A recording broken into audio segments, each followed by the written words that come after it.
మన ప్రభువైన యేసుక్రీస్తు నామంలో అనుదిన దైవ కృపా కార్యక్రమం ద్వారా ఈ దినం దేవుని మాటలు వింటున్న మీ అందరికీ హృదయపూర్వక వందనాలు తెలియపరుస్తూ ఉన్నాం. నిశ్చయంగా ఆయన కృప సమృద్ధిగా మీకు తోడయుండునుగాక. ఆమేన్. పరిశుద్ధ గ్రంథంలో ప్రకటన గ్రంథం 19వ అధ్యాయం 7వ వాక్యంలో రాయబడిన మాట ఏమిటంటే, గొర్రెపిల్ల వివాహోత్సవ సమయం వచ్చింది, ఆయన భార్య తన్ను తాను సిద్ధపరుచుకుని ఉన్నది గనుక మనము ఉత్సహించి సంతోషించి ఆయనను మహిమపరచెదము. Praise the lord. ప్రియ దేవుని బిడ్డలారా, ఈ భూమి మీద ఒక్కొక్క సమయంలో ఒక్కొక్క కార్యాన్ని మనం అనుభవిస్తూ ఉన్నాం. అంటే ప్రతి దానికి సమయం ఉంది. అలాగే వివాహానికి కూడా సమయం ఉంది. హెబ్రీ పత్రికలో రాయబడిన రీతిగా వివాహము అన్ని విషయంలో ఘనమైనది అని. అందుకే ఈ భూమి మీద వివాహ కార్యక్రమం అంటే ఎంతో ఘనమైనదిగా చేయడం మనం చూస్తూనే ఉన్నాం. వివాహం అనగానే ప్రతి ఒక్కరికి ఎంతో సంతోషం, ఎంతో ఉత్సాహం. ఈ భూమి మీద జరుగుతున్న వివాహాలను మనం అంత ఘనముగా జరిగిస్తూ వాటిని గూర్చి అంత సంతోషించి ఉత్సహిస్తూ ఉన్నాం కదా. మరి దేవుడే నిర్ణయించిన వివాహ సమయం వచ్చినప్పుడు మనం ఇంకెంత సంతోషపడాలి, దేవుణ్ణి ఎంత స్తుతించాలి. అందుకే ఈ వాక్యం మనకు తెలియపరుస్తుంది, సంతోషించి ఉత్సహించి ఆయన్ని మహిమపరచమని. Praise the lord. ఈ వివాహం ఎవరితో ఎవరికి జరుగుతుందో ఒకసారి మనం గమనించాలి. గొర్రె పిల్ల అనగా పెండ్లి కుమారుడు అంటే మన ప్రభువైన యేసుక్రీస్తు. పెండ్లి కుమార్తె అనగా సంఘమని మనం గుర్తుపెట్టుకోవాలి. ఈ సంఘమైన మనలను కన్యకగా సిద్ధపరిచి క్రీస్తుకు సమర్పించాలి అని మనము ప్రదానము చేయబడ్డాము. పెండ్లి కుమార్తె అయిన సంఘానికి జగత్తు పునాది వేయబడక మునిపే తండ్రి చేత ఈ వివాహం నిర్ణయించబడింది.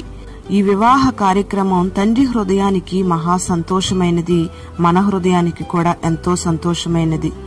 మన ప్రభువైన యేసుక్రీస్తు ఆత్మ సంబంధమైన పెండ్లి కుమారుడు. పెండ్లి కుమార్తెగా నూతనమైన వధువుగా సిద్ధపడుతున్న ఈ సంఘం ముడత, మచ్చ, డాగు, కళంకం లేకుండా ప్రభు కొరకు సిద్ధపడాలి. ప్రియమైన దేవుని బిడ్డలారా, యేసుక్రీస్తే రక్షకుడని నమ్మి బాప్తిస్మము పొంది ఆయన పరిశుద్ధమైన రక్తము చేత కడగబడి మారు మనస్సు పొంది ఆయన పరిశుద్ధమైన సంఘములో చేర్చబడి ఆయన మాటలను బట్టి ఆనందిస్తూ ఆయన ఆజ్ఞల మార్గంలో నడుచుకుంటూ పరిశుద్ధాత్మ అభిషేకంతో నింపబడి ప్రార్థనాత్మను కలిగి ఉండి ప్రతి క్షణము కడు భయభక్తులతో ప్రభు యొక్క రాకడ కొరకు సిద్ధపడుతున్న ప్రతి ఒక్కరము క్రీస్తుకు ప్రదానం చేయబడిన వారం. Praise the Lord. అందుకే ఆయన త్వరగా రాబోచున్నాడు గనుక మనల్ని మనం సిద్ధపరచుకొని ఈ వివాహోత్సవంలో మనం పాల్గొనాలి. మనల్ని మనం సిద్ధపరచుకొని వరుడైన దేవుని ఎదుట మనం నిలబడాలి. ప్రియమైన దేవుని బిడ్డలారా, ఈ లోకంలో మనం గమనించినట్లయితే అనేక మంది క్షయమైపోయే వాటిని సంపాదించడానికి ప్రయాసపడుతూ ఉన్నారు. సంపాదించుకోవడానికి ఇదే సమయం అని తాపత్రయపడుతూ ఉన్నారు. పరిశుద్ధ గ్రంథంలో ఎలీషా ప్రవక్త దాసుల్ని హెచ్చరిస్తూ సిద్ధపరుస్తూ ఉన్నాడు. ద్రవ్యాల్ని, వస్త్రాల్ని, ద్రాక్ష తోటల్ని, గొర్రె మందల్ని సంపాదించుకోవడానికి ఇది సమయమా అని వాళ్ళని హెచ్చరిస్తూ ఉన్నాడు. ప్రియ దేవుని బిడ్డలారా, ఇది మనం క్రీస్తును సంపాదించుకునే సమయం. నిష్కళంకమైన వధువు సంఘంగా మనం సిద్ధపడాలి. ఆయన వాక్యముతో, ఆయన పరిశుద్ధమైన రక్తముతో, మనం పొందుచున్న శ్రమలతో, పరిశుద్ధమైన ఆత్మతో పరిశుద్ధపరచబడిన వారమై మహిమ కలిగి అలంకరించబడిన పెండ్లి కుమార్తె వలె మనం ప్రభు కొరకు సిద్ధపడాలి.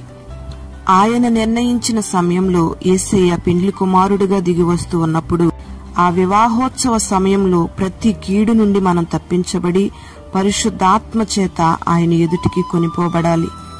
పరిశుద్ధమైన వధువుగా మనల్ని మనం ప్రభువుకు సమర్పించుకోవాలి.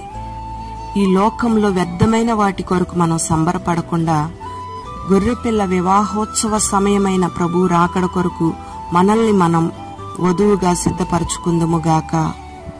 పరిశుద్ధుడా, ప్రేమాస్వరూపి, నీకు స్తోత్రం చెల్లిస్తూ ఉన్నాం. ఈ లోకంలో అన్ని విషయాలలో కంటే వివాహము ఘనమైనదిగా మీరు ఎంచారు ప్రభా.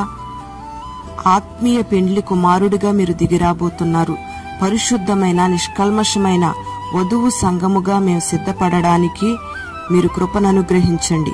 నీ ఎదుట పరిశుద్ధంగా నిలబడడానికి నీ మాటలు వింటున్న నీ బిడ్డలందరికీ కృప దయచేసి ఈ దినమంతా నీ కృపని బిడ్డలకు తోడుగా ఉంచి మహిమ మీరు పొందుకొనమని, ప్రతి బిడ్డని ఆశీర్వదించమని యేసు నామములో అడుగుచున్నాము తండ్రి.